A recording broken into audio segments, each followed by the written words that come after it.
All right, thank you so much, Leah.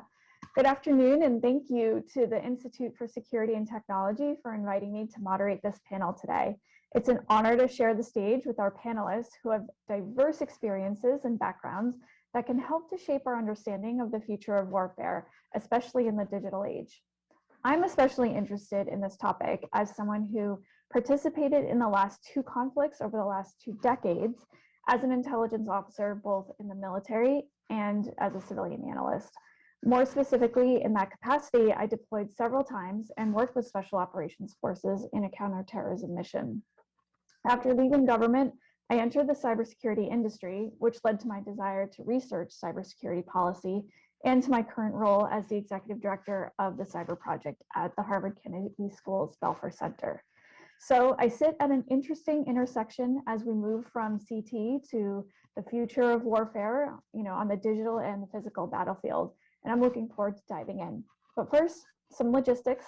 I'll let the panelists introduce themselves briefly, and then we'll go right into questions.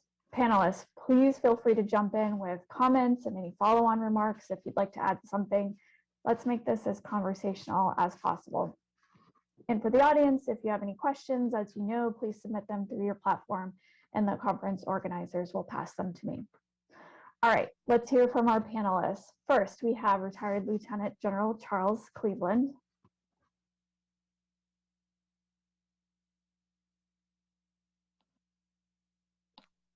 All right, you can tell already I'm not mastering the tech here. Anyway, I appreciate this opportunity, Philip. Thank you for inviting me to present or be part of this panel. Doowan, good to see you, and thank you for actually bringing me to this part of the national security sector. Frankly, it's one that I didn't feel necessarily would be where I could contribute, but after having been here a while, I see that there is a need for at least a perspective from special operations. On the Special Forces side of the house, which I spent 37 years in the Army, from a team leader up to retiring as a 3-star as the commander of the U.S. Army Special Operations Command. So I look forward to answering your questions and being a part of the panel. Great, thank you. Next, we have Dr. Yuna Wong. Thanks so much for having me on today. I'm a defense analyst at the Institute for Defense Analyses. Right now, I'm supporting the Joint Staff and Commands on topics such as the Indo-PACOM warfighting concept, and I'm also involved in some cyber wargaming that will be ongoing. And then previous to this, I was at RAND Corporation. This is where I wrote that one report, Deterrence in the Age of Thinking Machines, that tried to use a wargame to ask, what does AI and unmanned systems do to deterrence and assurance and the escalation of conflict?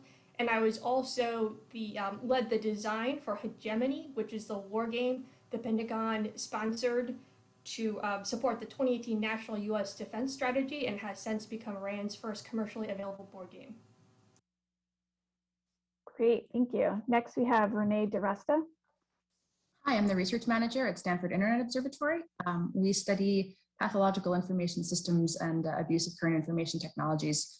A lot of that work focuses on mis and disinfo, but also on examining how emergent technologies are incorporated into the conversational ecosystem. So we look at full spectrum operations, and we look at things like rise of new forms of AI, end-to-end encryption becoming widely available, and other types of things to understand the information space. Perfect. And finally, last but not least, we have Doowan Lee. Hello, I'm a recovering DoD academic and principal investigator. I primarily work with open source intelligence, tech companies, and stakeholders to bring the best tools and TTPs to those who safeguard the integrity of our information environment. In particular, I work very closely with the SOF enterprise, and I am delighted to share this panel with Lieutenant General Cleveland, because I owe my professional relevancy to his vision that came out about 10 years ago. So I'm very excited to be part of this panel. Great, thank you so much. All right, so let's dive into some questions. First, I want to open up with a quote from the current U.S. Army Special Operations Commander, Lieutenant General Francis Baudet. He says, the future will be won by those who dominate the full digital spectrum. It will be as important as seizing and holding terrain. Doowan, you've written extensively about how we should transition from a CT-centric mode of war, CT being counterterrorism, to great power competition, but in the digital age. Specifically, you note that we can't divorce the two. So in light of that, can you discuss how to make this transition and what you think are some of the key characteristics of future warfare? Yeah, that's a great question. And I can't believe I get the toughest question right off the bat. So thank you for that, Lauren. Let me start with a quick anecdote. I was reading this report that came out of the New York State Attorney General's office this morning. So this is like hot off the press, right?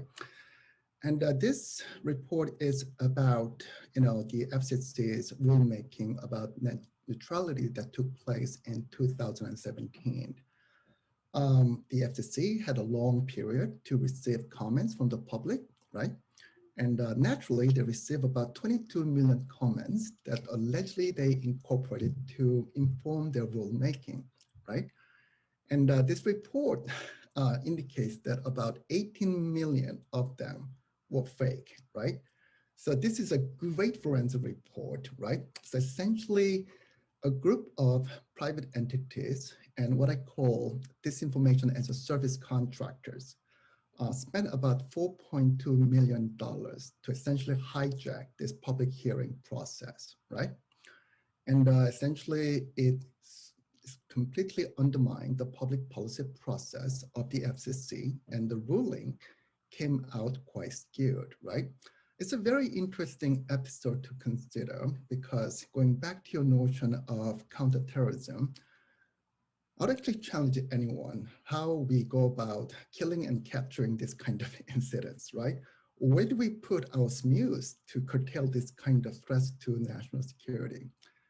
And if you consider this incident in the context of national security and great power competition, it becomes even more interesting. Because think about this, what's the unit cost of the F-35 at this point? It's come down quite a bit. It's about $82 million right now, right? So for a mere 5% of the cost of one F-35, right?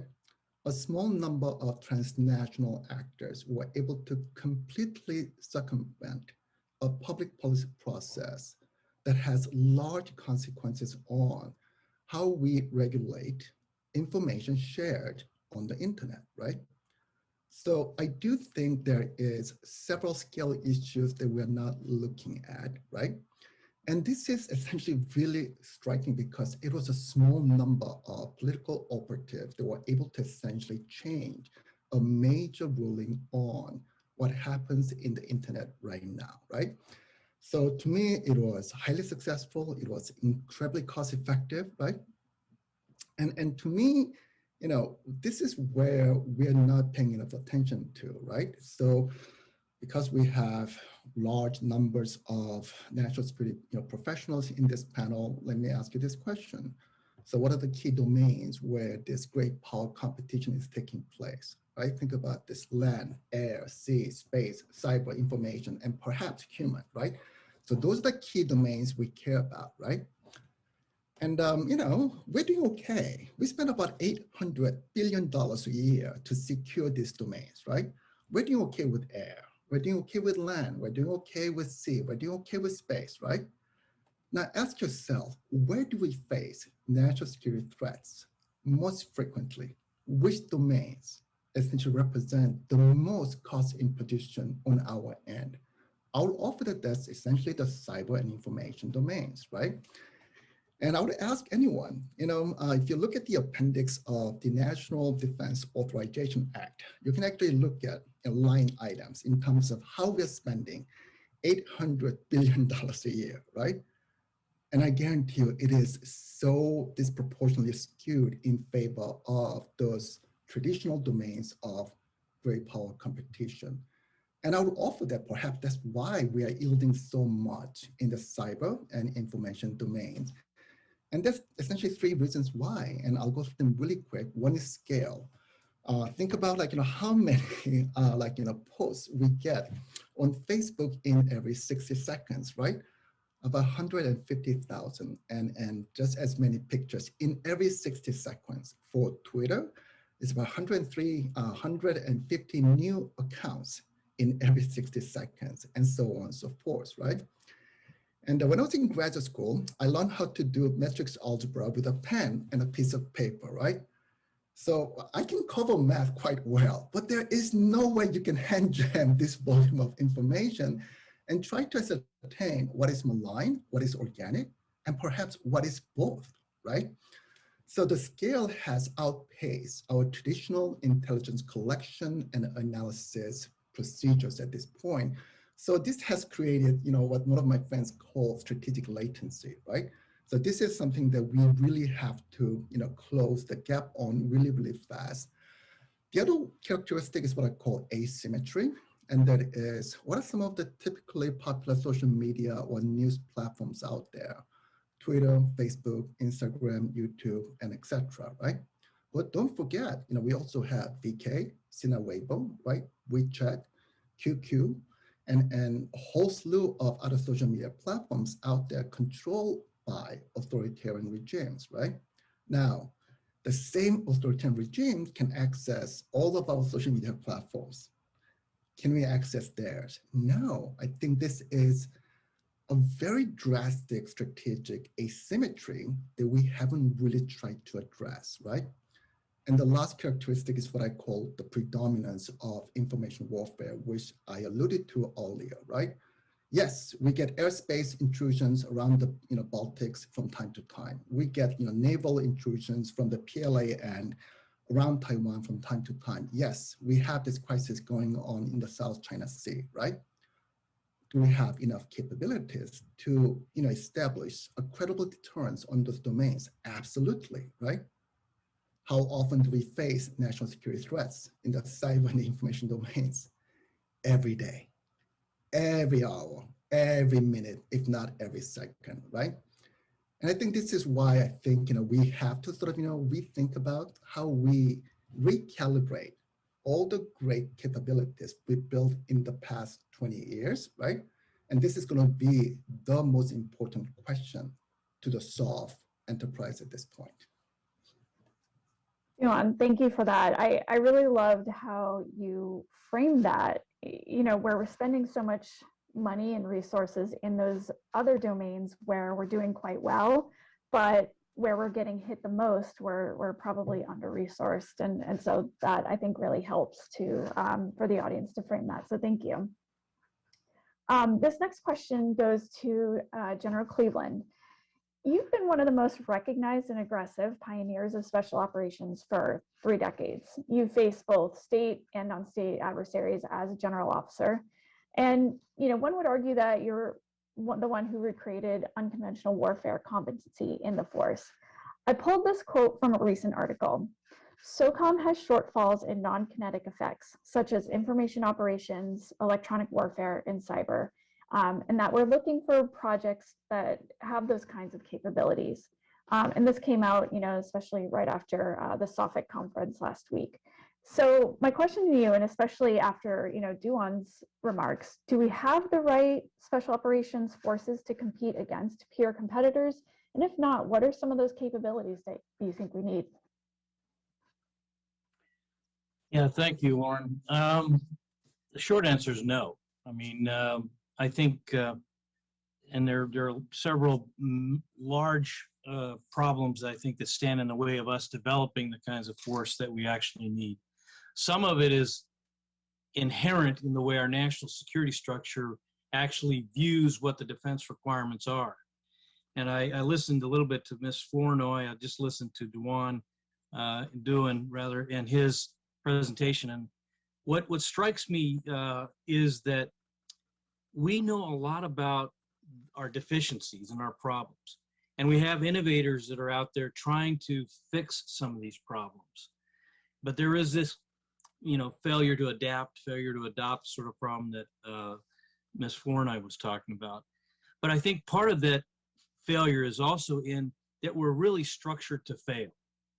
And we are structured really all around traditional war. And the joint Pub 1 talks about two types of war: traditional war, irregular war. And of course, the consequences of losing in traditional war, at least seen in the past, if you kind of put it in the framework of a World War II sort of, when's the last time we won the big one? Traditional war is, in fact, the existential war, as is nuke war. Irregular war is seen and has been seen, for the most part, as a lesser case. And so we could accept risk in that area. And I would say that that was probably okay until about Vietnam. And when we saw the French, a first world nation defeated by a third world nation. And then we ran into that same problem there, and an extended war, and basically the outcome was less than strategically satisfying.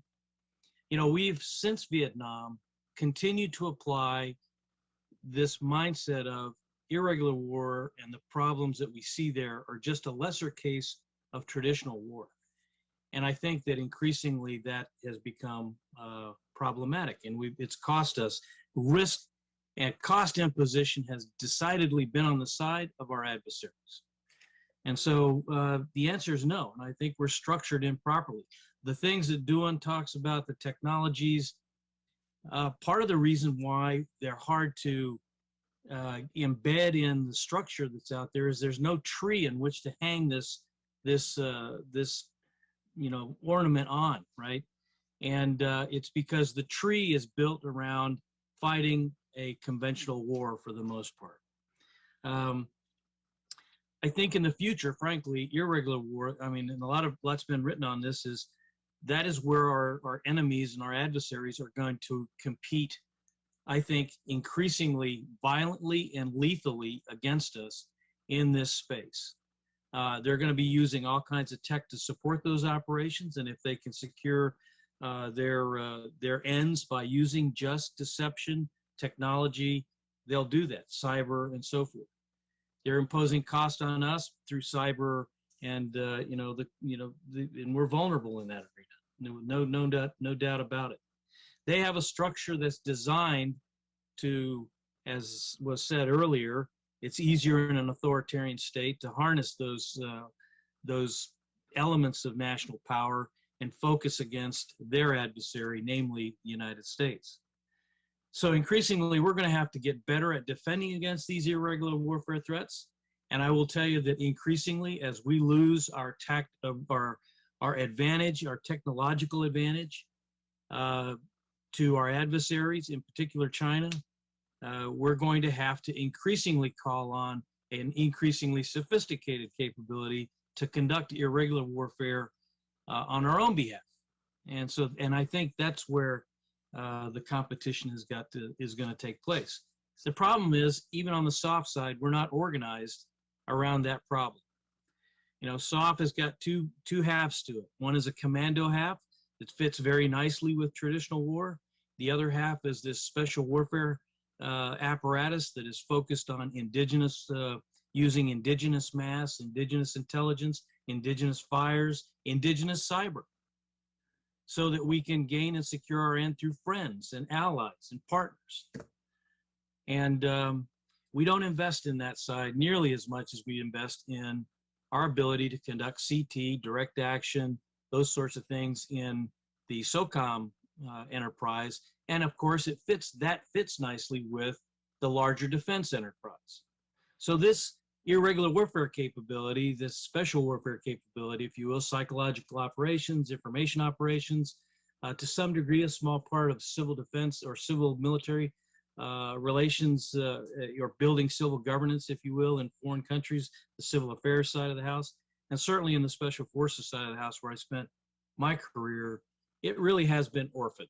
And again, I think that's where we, in fact, have got a huge gap in our capability. Our tactical tools in that arena are pretty good.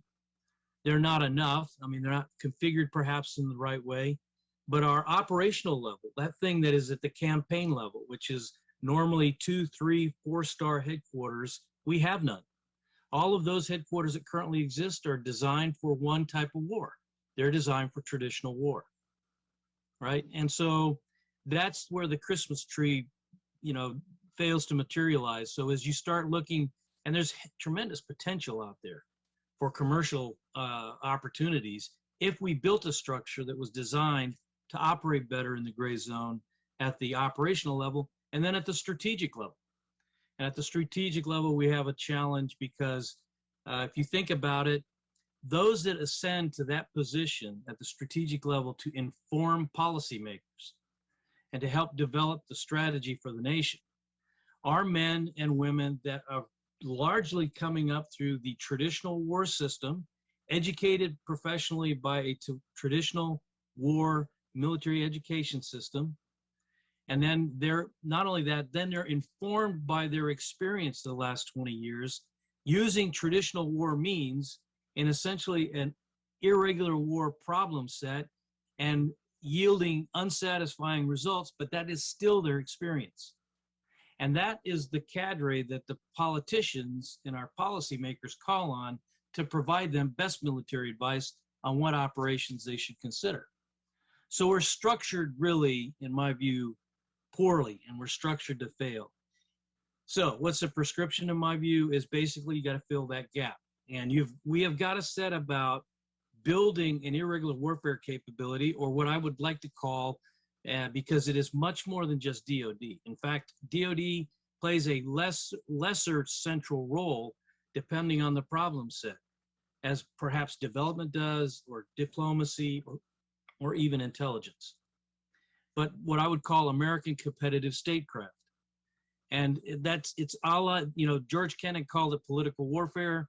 I think in the Cold War context of fighting the Soviet Union, that may have been apt. In today's multi-adversarial environment that we're in, it really is, the American version of that in today's environment really is going to be statecraft heavy. Security is always a component of statecraft. Defense is always a component of statecraft. Lethality is a component of statecraft. Intelligence, findings, all of that are part of our suite of statecraft capabilities that have to be woven together in an art form that takes place below the threshold of traditional war. And we have to have an apparatus that allows for these kinds of, if you will, interoperabilities to happen at the very lowest level for professionals that are dedicated to conducting counter-drug operations in Bolivia, where there's a security component, there's a component, there's a developmental component, there's a diplomatic component, there's an informational component, there's a governance component. And so all of that should come together. There should be a comprehensive campaign on addressing that kind of problem. But we have no headquarters that's designed to develop that. We have no State Department organization that's designed to plug into that or to inform it, or better yet, to take lead on it, right? We depend on the embassy structure. And if we impose on anything on the embassy structure, it's more than likely going to be a DoD thing that we set in there. So again, I think we have a long way to go. I think part of the problem is recognizing you have a problem. And I think we need to get serious about setting out how to fill this gap in our national defense.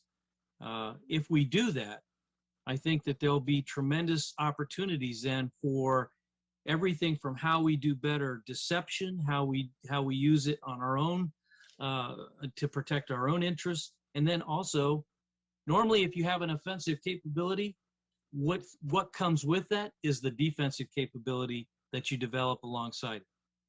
And so we have to be irregular warfare practitioners as a country, and we have to get better at it.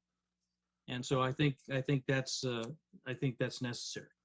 Lastly, I think part of the problem is, again, we need to have a professional military education, compulsory education program for a selected cadre of officers that train them how to be expert in this form of warfare.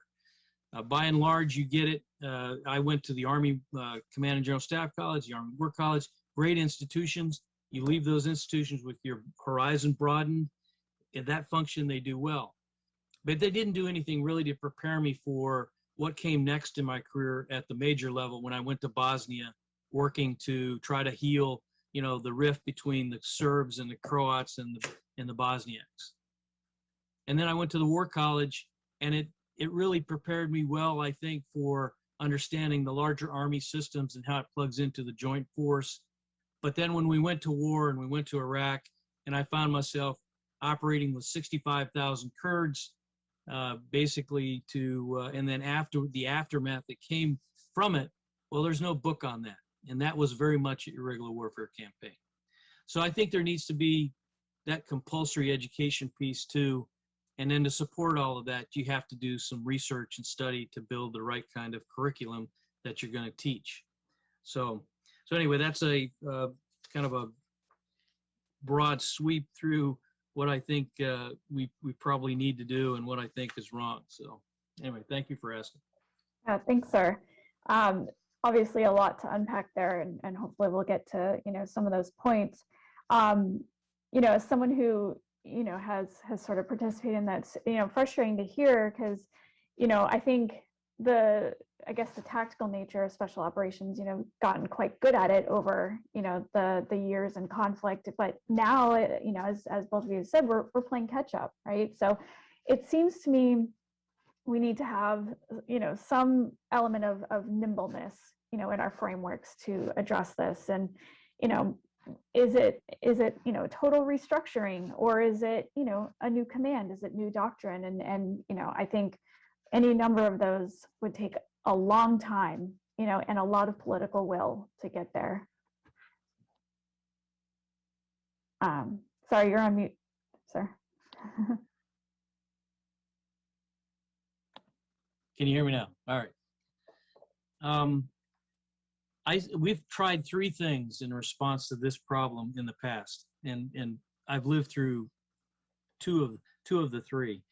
The first is we've said we can accept risk. This is just a lesser case of traditional war. We will fold, bend, spindle, mutilate the tools of traditional war to do what we need to do in this space. I think Afghanistan's a good example of that doesn't work so well. It doesn't work well at the campaign level because you're not even thinking about the problem correctly. Up until 2008, we had no flag officer headquarters in Afghanistan, a very irregular warfare conflict. We had an 06 headquarters that was basically absent from the board centers and cells that were taking place to design the campaign. And there was very little soft expertise that was informing the campaign design. General McKiernan, God bless him, fixed a lot of that as we started to ramp up. So the first is we treat it as a lesser case. We subordinate these elements to conventional headquarters, and we accept the risk. The second way to look at it is we say we're never going to get involved in this stuff again, and we just set it all aside. And the soft community that's dedicated to special warfare gets told, you basically got to move now to be a supporting arm to the conventional fight in traditional war that we're getting ready for. And there's some goodness in that. 10th Group, when I first started, it was unconventional warfare behind the Iron Curtain. There's a lot of prep that goes into sending, teams behind the enemy lines like that to do very dangerous missions and operations. They have to be highly trained and prepped to do that. And that's okay. That's kind of what we practiced for. But what happens is when we, after Vietnam, we also then forgot about this, irregular warfare problem that was, that caused by insurgencies, caused by revolutionaries. And we wanted not to get involved in it. We wanted that to be somebody else's problem, perhaps the intelligence community's problem. But we get brought into it anyway. And the consequence of that is, 20 years of conflict and trillions of dollars spent, thousands of young men and women maimed and killed, and a very unsatisfying outcome. And so again, it's counterfactual to say it would have been different had we had a different organization or approach in place. But I can't imagine how, if we were at the time, had the power to look ahead, and we said, if we knew then what we know now, would we do something different? And I have to hope we'd say yes. And then what would that be? What would we have wanted to bring into that fight that didn't exist? We need to do that kind of introspection. I think that there's been a tremendous amount of national treasure spent on this problem. And I think it merits a good hard study to say, how do we do better? Absolutely. Thank you for that. I think, taking a piece of that, what do we need? What can we do better? I want to turn now to Dr. Wong. You've written that the information environment really remains underdeveloped and underrepresented in war games. So as we're training for these new scenarios, et cetera. So what would you suggest that the Department of Defense, and as General Cleveland was saying, other departments as well, like the State Department, if there's some joint exercises you could do. But what would you suggest that they invest in with regard to training and maybe other resources to better prepare us for this type of conflict? And do you see expanding this type of training? So I'm gonna, in the time-honored tradition, I'm gonna answer a different question than what you asked me. So I think it's too hard to actually get the department to do this. For one thing, there's a lot of uncertainty about cause and effect in this realm. And if you can't nail down cause and effect because things are changing too much, it's not clear what you should train people towards. And some of this in the information realm doesn't come out until about the operational level. So if you're really focused on tactical training, there's so much for people to train on that it's almost overwhelming. And if you're not sure about the operational level effects, you can try a little bit, but I don't know that we have enough to make sort of clear recommendations on that. I did want to respond to this whole discussion about irregular warfare versus pure competition and the tension between focusing on one or the other. So I was once at a meeting, and then this Navy senior executive officer was basically just talking aloud, and he's like, I've seen 4 pivots to the Pacific in my career, and each time we end up in the Middle East. And I'm like, truer words have probably never been spoken, right? So when I was in graduate school, I went to the Pardee graduate school at Renée Corporation. So my project work was supporting future combat system for the Army. And then I get a job, because I want to go see the real world, and it's all about Iraq and Afghanistan, right? So, and then now everything is AI and unmanned systems. So I tell my friends, my plan is to focus on aseptic futuristic war and irregular warfare. And as the DoD sort of swings wildly back and forth between the two, I will always be employed. That is my plan. I think just we can't predict what war we're going to be in, which I know is hugely frustrating when you have an organization as large as the DoD and you have to make decisions, billions of dollars worth of decisions with a lot of strategic risk. But I think it's just the case that we will never fight the war that we expect to be in. So even when I was an undergrad, so this was way back in 1992, I was a freshman, and I asked my undergrad advisor, I'm like, should I even go into national security? Because the Cold War had just ended. And he's like, well, there's always the Middle East. So I'm sensing a trend here, right? Which is we get the wars that the wars find us, they're not the ones we want to fight. We as Americans really want to play to our strength. It's all about the technology. We will use Yankee ingenuity and find the technological solution to get out of it. So when I was, and you see the technological determinism in the way people think about the future.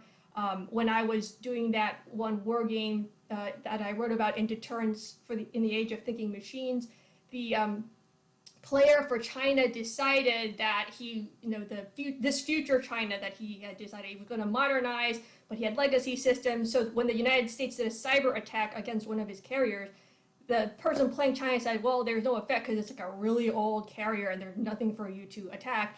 And the player for the United States got mad, could not believe that he might have an adversary that was not like really futuristic and technologically advanced, and just shouted that he was bad at playing the game. Did not consider maybe we would be facing an adversary in the future possibly that is not as technologically advanced as we were hoping it to be. Because that's the adversary that we really want. So again, to date myself, when I was like in college, I was like a summer assistant at the Pentagon. And then there was like, I'm also dating myself. There were these things back then called singles ads, right? So you think internet dating is bad. Like back in the day, it was like single white female seeks whatever, and there was no picture, right? But someone sent this around and the Pentagon, it said, lonely middle-aged superpower seeks peer competitor, must be nuclear capable. And I think the United States, in its heart of hearts, really wants a technologically advanced adversary, and that's what we keep looking for. And that, I don't know that there are any takeaways from that, but that's, something we, really, that's what we want to do. And then, but again, and some of the discussion about the technological determinism, I just want to say that we are seeing, even for a domain as cyber, which has been around for decades now at this point, we are still fitting things into old paradigms. Like, we're still talking about deterrence in cyberspace, even though that comes from the Cold War, very Cold War paradigm. And only now we are talking about sort of defend forward and persistent engagement, and more the intelligence model. And there are researchers like Michael Fisher-Keller who wrote about that. And so decades, we are finally thinking about it in the paradigms that maybe fit it. And then so this technological determinism also comes with it the problem of sort of stapling things on existing paradigms and ways of fighting. And the existing concepts of operation, well, you just sprinkle a little magic AI dust, pixie dust on it, and you just do it faster and better, right? But like, we need time to develop these alternative ways of entirely thinking about it. And this is where I just have to say, this is one of the limits of wargaming. You're trying to wargame the future with today's humans, and you could just see how much people are really focused on today's operations. And even if you try to walk them into that future, it's really hard for people to leave present day. So that's... Wow, that also is a lot to unpack, and I'm glad that you pivoted from my original question, because I think some of those points in there I hadn't really thought about. So let's turn our attention sort of into this whole information operations subject, and I wanted to direct this question to Renée. The info operations domain is a very important topic. And Renée, I've been a fan of yours since you came to the Cyber Project and gave a discussion on trolls, ghosts, and spooks. So in light of the use of info ops and hybrid warfare, what are some of those rules and norms that, maybe we're abiding, if there are any, especially where information operations, used to be covert or clandestine, but now could be publicly viewable? And then how could we counter these operations by our adversaries that may not abide by the same rules that we do? Well, I think I've really enjoyed hearing other folks' comments on the evolution in this space. I think one thing I'll add right now is that we've seen a lot of increased amount of outsourcing. So operations that are run through mercenary organizations. Now, Russia has done this for a long time. The Internet Research Agency, by virtue of it not being housed within Russian military or government structure, affords a degree of plausible deniability. If they're caught and found, then it's just some patriotic trolls. And we've seen that phenomenon from other state adversaries as well. These are patriotic trolls. Who knows who's running them? What we have also begun to see is information operations run by countries that have been observed to have run operations. So Facebook takes down a network attributed to Pakistani military, for example, and then the next operation that's taken down is not attributed to anything within government or military, but is instead attributed to a PR firm, a media property, an alternative network, which means that now Facebook, in its granularity of attribution, Twitter as well, is saying, we can't make the connection back to the government that appears, where the narrative is benefiting that government. What we can say is the attribution is to this Egyptian newspaper, that Saudi marketing agency.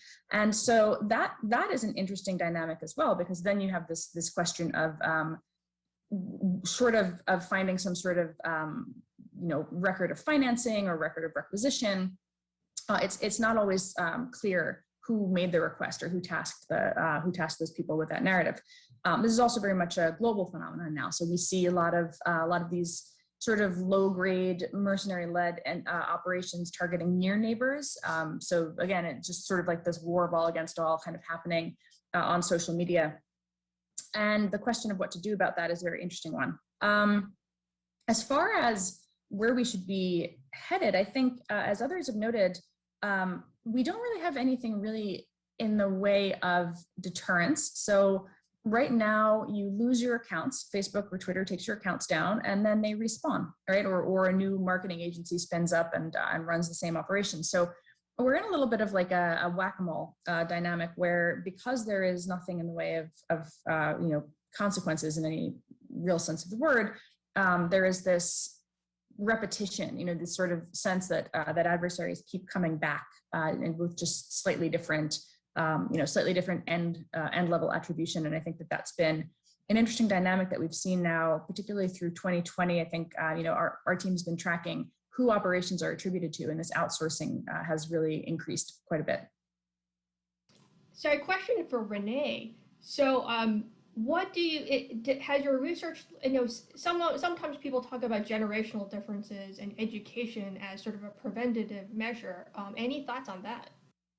Oh, meaning for the targeted, for people, for the targets of the, yeah. So I think that's a huge piece of it. There is this question of how do you explain to people what they're seeing? And there's some interesting challenges there, really. One of the things that we saw during the 2020 election, we did monitoring of the 2020 election in the US with a collection of partners known as the Election Integrity Partnership. And what we saw was that a lot of people were processing any mis or disinformation related to the election as it must have been the product of foreign trolls, right? It was sort of inconceivable that domestic activists or domestic actors could be doing this as well. And so there's something to be said for making people aware that the information environment is manipulatable, and that hostile state actors can be participating in the process either through amplification or through creation. There are different ways in which you can either create a message out of whole cloth or boost a message. So there's to one extent, it's good to make people understand that that this framework of manipulation is happening, specifically how it's happening. We try to always put out, here are the strategies, here are the tactics. More importantly, here are the narratives, and here's how those narratives were worked into this operation by whoever it was attributed to. I think the risk, of course, is in pointing to foreign actors is that tends to diminish, or people tend to reach for foreign actors first when they're seeing something in their feed that they think is anomalous. They're like, oh, that must be those Russian trolls, as opposed to that must be a fellow citizen with a different opinion, which is actually oftentimes what's really happening.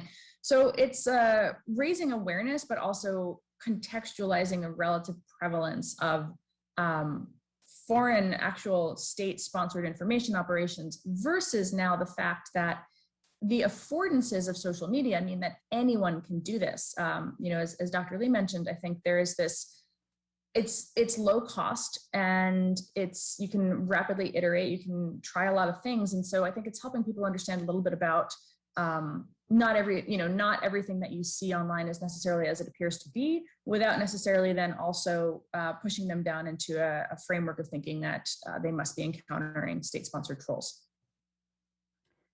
It's really interesting. I think the other thing too is, where you said a lot of people would just say, oh, that must be a foreign adversary. I think you saw a lot of people saying, if there was any sort of information out there that they didn't agree with, oh, that's disinformation, right? They just automatically sort of reverted to that statement, which I think was, and still is, a problem. So then taking that and, thinking about how, for instance, special operations forces might operate in this environment. This question kind of is for Renée and Doowan, but, again, what are some of those rules, and what does it look like when, the forces sort of operate there? Like, what can we do? What shouldn't we do, for instance? Yeah, that's a great question, Lauren. But I'm hoping that we can wrap up this panel after that uplifting thought from Renée, right? I mean, because, we just cannot come up with a more malicious and threatening and nightmare-inducing statement, right? But I think that's the reality we are in at this point, right? And before I get into the soft side of this equation, I want to share a couple of sort of illustrated stats, right, to bring urgency back to this conversation, right? And when I was in grad school, I took my first international security course, with John J. Mearsheimer, who is one of my mentors, right? And he is super popular in the PRC because, like, he thinks that the world is organized by nothing but malicious and self-interested, like, amoral, statesmen, right? And women, for that matter, right? And we had this session on the PRC, and we're talking about strategic deterrence, general deterrence, extended deterrence, multilateralism, and we were reading a lot of reports that came out of the RAND Corporation and whatnot. And back then, I mean, this was like a couple of decades ago, right? The consensus was that there is no way in hell the PRC would be able to overtake us until the 22nd century. That was the consensus, right? Just a couple of months ago. That. Yeah. I mean, and look, 10 years forward, I'm teaching at, the Naval Postgraduate School, and, I had a bunch of really angry, SF guys taking my deterrence course. And I told them, hey, what do you guys think about, like, the PRC overtaking us? And they were laughing at me, right? Like, we need to fight the war in Iraq and Afghanistan. We don't care about China because they are decades, behind us. We can afford to run these two wars, right, in the middle of the, like, Middle East, right? And we don't have to worry about China at this point. I mean, we may have to worry about the Russian Federation a little bit because, like, 14, Crimea goes to Russia and so on and so forth, right? So about 20 years ago, so it was not until the 22nd century, right? And about 2 months ago, the Center for Business and Economic Research came out with a very sobering report. And because, a lot of countries are coming out of this pandemic differently, right? And look it up. They have some legit macroeconomic stats to back up their claim, and that is the PRC is more likely to overtake our economy by 2028. So I'm thinking, how on earth did we lose 75 years in 20 years, right? And 28 is like 6.5 years from now on, right? So when I talk to, like, general officers, right, I always tell them, we got to fix it in the next 2 or 3 years, right? Because, like, I mean, think about this, right? The longer it takes for us to fix this issue, right, the harder it becomes the next year, right? Because the gap is closing faster and faster each year, right? So yes, we have a lot of, bad muscle memory, right? Doesn't mean that the urgency is not there at this point. And so right now, our GDP is how much? About 21 trillion, right? What about China? About 16 trillion, right? They're closing fast, right? Russia, probably 1.6 trillion, right? It's smaller than that of Texas, right? Do you know how these numbers looked in 2000? Our GDP was about 11 trillion, right? The PRC's 1.1 trillion, right? So we used to be 10-fold bigger, right? And now China is only about 5 trillion behind us, right? So again, this is why I deeply care about great power competition, and I deeply care about how it takes place in the information environment, because that's where they gain the most with the little, right? With the minimum investment in this space. So how do we tackle this issue with our existing soft capabilities and whatnot? And I do think, going back to your first question, Lauren, there are certain lessons we can learn from the GWAT era, right? Global War on Terror. And that is, if you think about how we evolved, especially from the mid-2000s to the early, 2010s, right? We were trying to essentially, integrate a lot of dispersion, integration, and partnership, right, in our essentially safety and coin operations. So think about the, the VSOs, right, village stabilization operations, right? This is where we try to essentially integrate dispersion, right, interagency, and partner operations, right? And I was working with DARPA and CTTSO about several years ago when Mosul fell abruptly in 2014, right? And we essentially used the same principles to accelerate how our advisors were interfacing with their partner forces, or like, Peshmerga, like, fighters and whatnot, right? So what we did was essentially, we came up with a commercial solution that enabled our guys to interface with their local partners in terms of what we call common intelligence pictures and common operations pictures, right? SIP and COP, right? And we're able to essentially close the kill chain from 3 hours to 7 minutes, right? Because when I say a 3-hour long kill chain, that's not actually a kill chain, right? That is just a lot of paper pushing, right? And by then, your target is no longer fresh; it's stale, right? So I think this is where technology can be incredibly powerful, right? To enable, right, dispersed and integrated partnered operations. We do that really well when it comes to, right, JSAT, right? Or city focus, like, bilateral training and whatnot, right? We've been improving our global interoperability, especially when it comes to like direct action specific or focused operations, right? And here comes the real kicker. And let me give you an example. So I was working with an embassy team not too long ago. This was like only a couple of years ago, right? And I was engaging a partner nation's general staff, right? And we're trying to build this new relationship so we can essentially push back Chinese influence from this country, right? And we're trying to bring in more training venues so they can be more like interoperable with us, right? This is typically how we build these kind of partnerships, right? And they love taking our money, getting free training from us, right? I mean, you got to give a little bit to gain access, right? That's all good, right? Do you know what we're training them on, by the way, right? Nothing but small unit tactics, right? And we're building a jump tower where they have no airplanes to jump from, right? So one day, right, these are very gregarious, government officials. So I'm getting completely wasted because I need to build my rapport with them, right? And one of the generals came to me. He essentially leaned his head on my shoulder, right?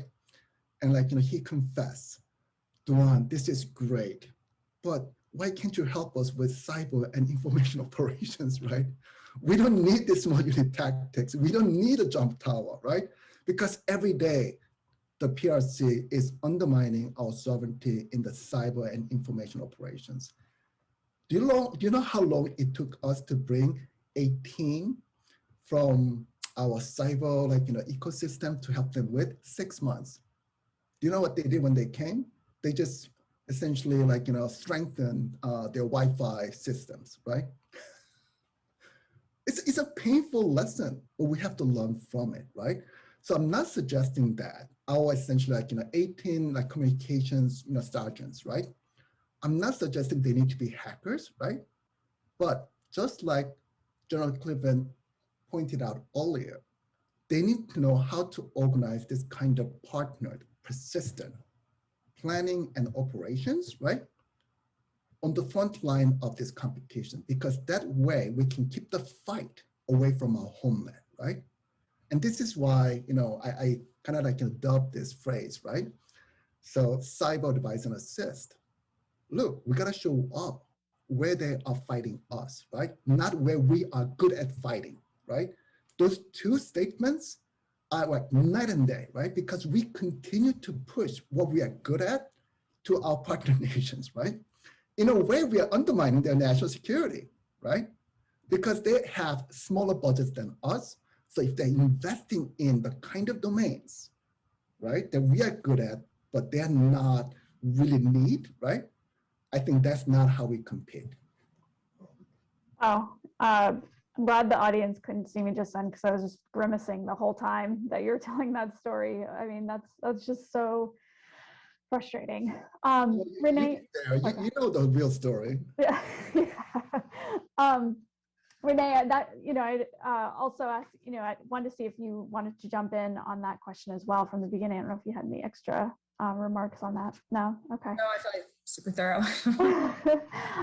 So we have a couple minutes left, and I wanted to, in the spirit of how we've, talked about, trying to train for, these future scenarios or, trying to play catch up. I wanted to hear from each of you, and we'll start with Renee, and then Yuna, Dr. Wong, and then General Cleveland, and then Doowan. What do you think we should be looking at in the next 10 years? So we're talking about today, throughout this panel, where we should be now. But what about in the next 10 years? How can we prepare so that we are not playing catch up again? And maybe that's 20 years from now. I'm not sure, but I'd love to hear your thoughts on that. So Renee, please go ahead. So as I mentioned in my answer to the earlier question, affordances mean that anyone can do this and everyone is, right? And so I think that we do need to think about disinformation and information operations, not as a challenge of necessarily finding and taking down networks of bad accounts. We can do that. We can do that forever. We can do whack-a-mole on that forever. But I think that we need to be thinking more in terms of cultural resiliency and thinking about it in terms of how do we come up with in the new information environment. Because it's not, we're not going to elect someone different and it goes back to normal, or, fix, Facebook fact checking and things go, right themselves. We have to think about it more in terms of pervasive propaganda and what kind of lessons we learned from that environment in the past. And then I think resiliency for our own, for our own citizens, and coming up with ways to understand inputs in service towards arriving at societal consensus on key issues, because ultimately that's what this is really about. It's about undermining our ability to come to consensus, either by providing us with bad information or by creating rifts in the various parties who have to participate in that consensus process, making them further and further kind of apart from each other, or flooding the zone with irrelevant nonsense, so that nobody can actually kind of get to the work of coming to consensus. And a lot of the challenges that are related to that, it's kind of a cycle, really relate to trust and how we do more to restore trust in society, both particularly in the new information environment. So I would say that as unsatisfying as it is, well, it'd be nicer to say like, well, here's how we have to take on adversary X. I think really we need to be thinking about how we operate and come to consensus as a society in a new information environment. And that's what really defames a lot of the things that we've been talking about. There's always going to be new tactics, new techniques, new platforms, new participants, but ultimately what it comes down to is the undermining of that consensus process and what we can do about that. All right, I'm going to just pick on you for one extra minute. What would be your number one recommendation to get to cultural resilience? Education, education, policy, and design, right? Education, we touched on media literacy briefly. I'm watching this ticker tick down. I'm like, gotta talk fast. Don't worry, we got a couple minutes. Yeah, no worries. Policy, both policy created by the platforms to rethink the affordances, to rethink the reach of the virality dynamics in our information environment today. And then, and that kind of ties into design as well. So both oversight and regulatory models for thinking about the information environment. And then on a design front, how do we think about what affordances make available to the worst actors, and thinking through where we might use things like friction or design interventions to change the dynamics of the information environment to make the system itself less appealing for these types of campaigns. All right, Dr. Wong, what about you? What do you see we need to do over the next 10, 20 years? Well, just a comment on Renee's point. I've heard people accuse Facebook of having killed the Enlightenment. So I am also curious as to what Renee thinks about that. But on the question that you did ask me, I think over the next 10 to 15 years, I don't think technology-wise we're going to see anything really different from what we already have. I think we can technological foresight, people feel fairly confident about 15 years out. And just the limitations on adoption, on fielding, on having people who with the skills to absorb some of the technology, there are real limits to that on cyber and everything else. But one thing I would say is we're always going to play catch up because we simply can't know what the future holds.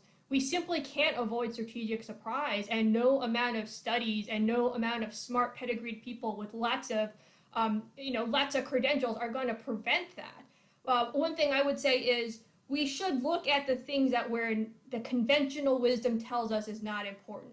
So we're talking about China, we're talking about great power competition. A lot of the focus, right now is on that, but remember back to the Cold War and remember how the Soviet Union was going to bury us and remember how many generations we spent for the fight in the Fulda Gap. And then, right, it collapsed, right? And I was like, I was, in school at the time, and I'm like, wait, so like my entire life you've told me the Soviet Union's going to bury us, but they just collapsed? Like, what's going on here? Like, there's something was going on under the surface. And then, right, remember the 80s when like Japan was supposed to bury us economically, and they were, the Back to the Future, Michael J. Fox gets fired by his Japanese boss via fax, and then Japan sort of economically collapses, and you're like, there's stuff going on here that we're not seeing. So people are saying China is going to be somehow now the combination in the future of the Soviet Union, Imperial Japan, and Japan in the 80s economically. You're like, there might be stuff going on underneath the surface. And if that's not the fight that happens, right, because nuclear deterrence works, right? Nuclear deterrence does work. What else might we be facing that we weren't preparing for because we're so overly confident about the future prediction? Got it. So build in expecting the unexpected. All right, General Cleveland, your thoughts.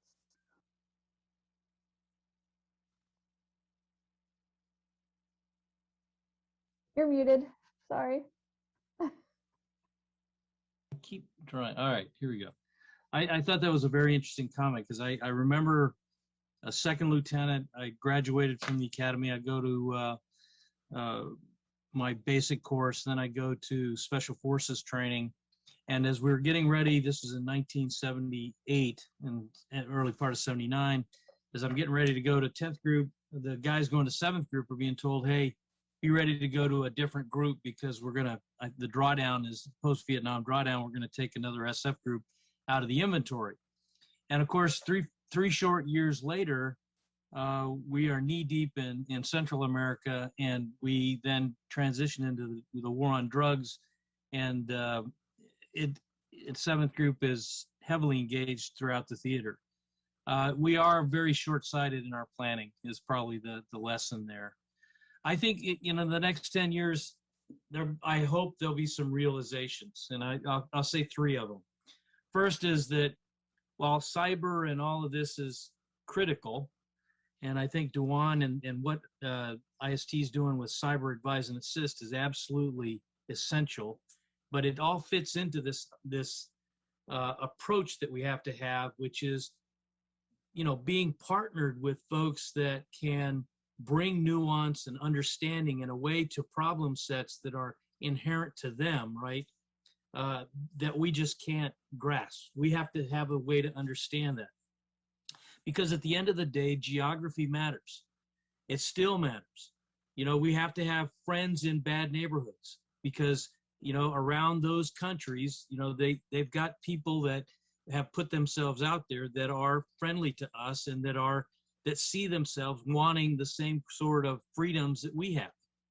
And, again, it's old-fashioned notion perhaps, but I think we owe it to them to try to help them in every way that we can.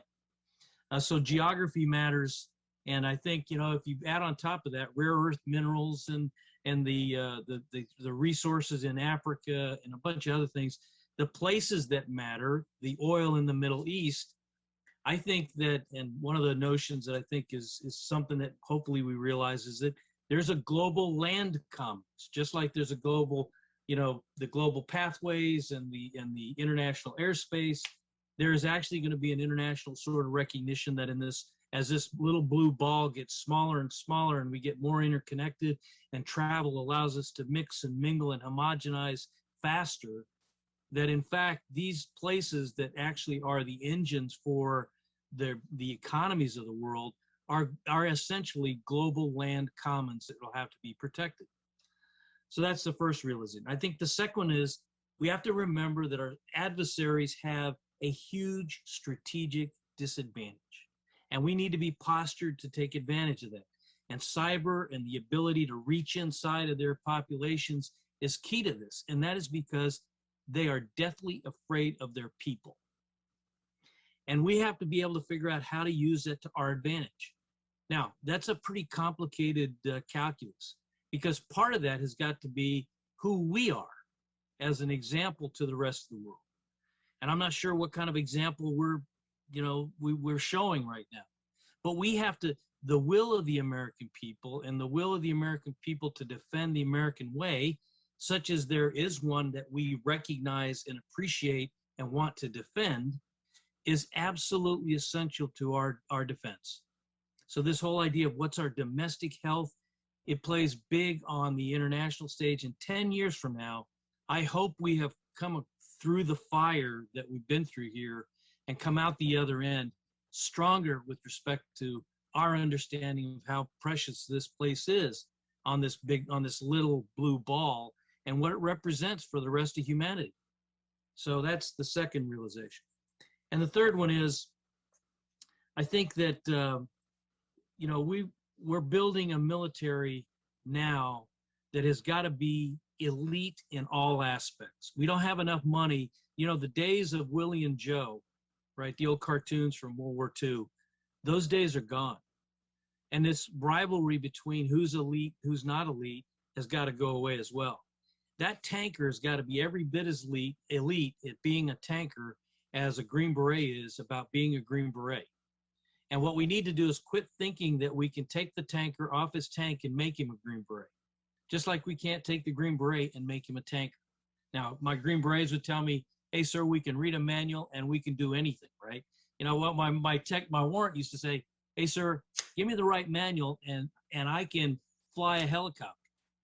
And of course, I would say, that may be so, but I don't want to get in the back with you, okay? So, but at the end of the day, every one of those proficiencies has got to be elite and world class because we can't afford it otherwise, right? In today's competition, things turn too quickly. We've got to be prepared. And what that takes me to is a place where I hope in 10 years we recognize that we have to have a world-class deterrent capability that includes a world-class army that is elite in their respective areas and a world-class irregular warfare capability that can reach with seamlessness across government into each other's agencies to form more biologically instead of mechanically, form the right kind of antibodies that are necessary for a problem like a Colombia, for a problem like a Yemen, for a problem that what we want to do in a Pakistan. Each one of those has got a security component, has got a development component, has got a diplomatic component, an intelligence component. We should be mixing and matching and thinking collectively in that space organically. It should be second nature to a force that's dedicated to that. So anyway, those are the three hopes maybe that I have for the future, realizations that I hope we get to as we kind of go through this transition point that we're very much in. Thank you. All right, thank you. And finally, last but not least, just in the last minute here, Doowan, what are your hopes for the next 10, 20 years so we're not playing catch up again? It'll be, you know, binary, right? Either will be the next UK or the PRC will be the next Balkans, right? Those are the only two available options because China is trying to reshape the world to its image. We're trying to do the same thing, right? And to ensure that, you know, we reach the scenario that we like to see in 10 years, I have just, you know, one recommendation. You know, Renée and I have kids in the same school, so it's kind of hard for me to say this, but education doesn't scale very well, right? And to me, what we need to do is uncage OSINT tools to empower the general public. Right now, they are entirely caged because they're too expensive, they're too specialized, and too verticalized. All right. Well, this has been a very educational, very enlightening, very robust discussion today on the future of warfare. And I just want to thank everyone for hanging with us, for going over a little bit. I want to thank our panelists for such a great discussion. I'm just again so glad to have shared the stage with you today. Philip, I'd love to turn it back over to you.